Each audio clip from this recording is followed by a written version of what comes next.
Good morning and welcome to today's episode of Nadya's Identity Files.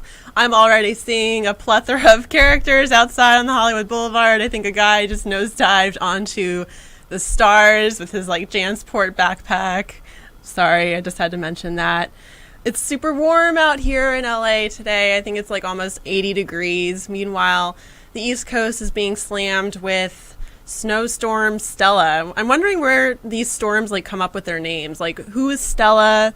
Why does Stella get to be attributed to the snowstorm? I'm just super curious about this from an identity standpoint. But yeah, anyways, for the past day, I've been really squarely thinking about this storm and all of the fun stuff that's involved with it because I have a red-eye flight tonight to New York City. So of course I thought my flight was going to get canceled and I was going to get totally screwed with my travel endeavors, but my and one other flight has not been canceled. That's the advantages of doing red eye, I guess.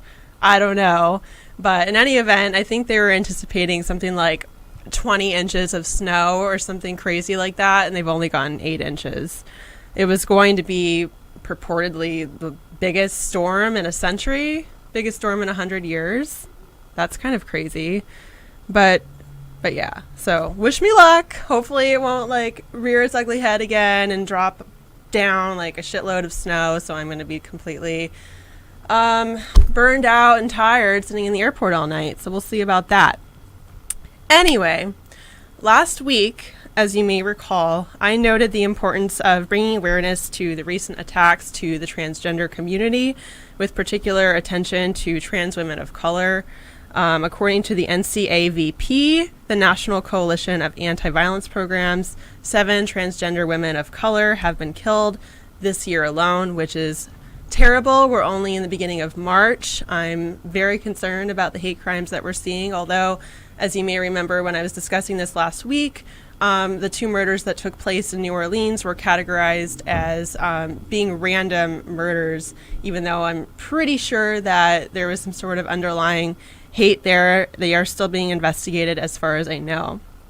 And a little over a week ago, I reshared a video that showed an attack of a trans woman by a man, and I received several unsettling comments about that video, including one from somebody who I have blocked and unfriended because I thought his comment was reprehensible. He essentially was trying to normalize what was happening in the video and condone it because he, in his mind, the perpetrator was a pimp and the woman, the trans woman, was a prostitute, as if to say, that's okay.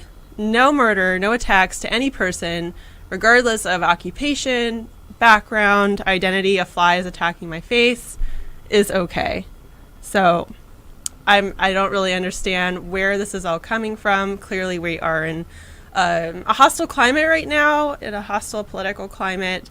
So, keep your eyes open for others, especially people from marginalized communities. The attacks we're seeing are not just within the United States, though. This is a hostile climate that is bleeding into other countries, or perhaps it was already there. And, people, given what's happening right now with the new presidency and just kind of the growing political divide even here, I believe that is crossing over to other countries. We're giving people cause to attack others from underserved communities. I saw another very unsettling video of a Brazilian transgender woman being murdered. I did not watch this video in its entirety because, clearly that's gratuitous and traumatic, and I don't want to see that. But it was being circulated throughout the web, and I don't really understand why this is happening beyond what I mentioned just now. So that said, this violence, obviously it has to stop, and not just to the transgender community, but to every community where we're seeing this happen. But today we're going to be paying particular attention to those attacks and the transgender identity. I think that in part the community needs greater visibility as their lives, contributions, and stories are no less important than anyone else's. So today, And not to digress too much off that topic, this month is Women's History Month. So I want to celebrate all women's identities, including transgender women, which is a very contentious topic among many feminists. Some feminists believe that transgender women should not be recognized in the manner that cis females, and that cis females being females assigned female at birth, but I disagree. Anyways, so that was a long spiel, but I wanted to kind of dig in a little bit and lay the groundwork for what I want to talk about today, at least to an extent, because I'm going to be speaking with someone very, very awesome, very interesting. I'm excited. Jane Starr is the interviewee of the day. She is, as she said, her words, a Silver Lake-based dominatrix, masseuse, and prostitute who works with clients from all spectrums of humanity. She is a trans woman. What she also didn't note, though, in her messages back and forth to me is that she's also a very talented creative. She makes hilarious videos that are just freaking crazy. We might have to talk about some of those. I wish I could show them. And she's also a talented writer and recipient of a scholarship to the prestigious Lambda Fellowship this summer. And in case you live under a rock, Lambda is the biggest LGBTQ literary community in the world.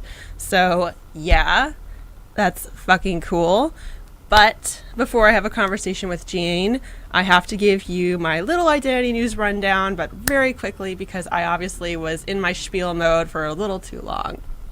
So, in today's identity news briefing, a top European court has ruled that workplace bans on the wearing of any political, philosophical, or religious signs, such as headscarves, need not constitute direct discrimination, which I think is problematic. And again, going back to what I was talking about, kind of this growing climate of bigotry and prejudice and hostility that I think in many ways is originating here in the States and then bleeding into other countries, or giving other countries cause to adopt these different policies.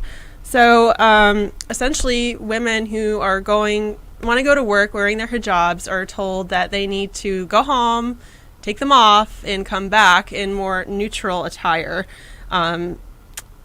Civil rights group Amnesty International said that these rulings obviously were super disappointing. They opened a backdoor to prejudice, and I would have to agree. On a more positive note, yesterday was the Hindi holiday Holi, which is a Hindu spring festival celebrated in India and Nepal. It's also known as the Festival of Colors. There was a big celebration on Sunday here in LA for Holi. It's also known as the Festival of Love. It signifies the victory of good over evil, the arrival of spring, the end of winter, which is obviously not the case for our friends in the East Coast. And for many, it's a festive day to meet others, play, laugh, and have a good time.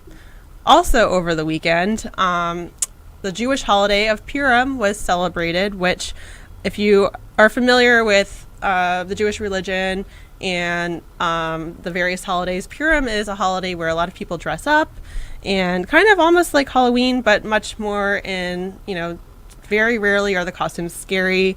It's a day of 2 days of celebration. Usually there's a lot of feasting and eating and dressing up and partying. I just think it's an excuse, and I can say this because I am of the tribe, to just go out and dress up and have fun. But yeah, so happy belated Purim, happy belated Holi, and in just a few moments, I'm going to come back with Miss Jane Starr. Watch out, it's going to be a very, very interesting segment. Stay tuned.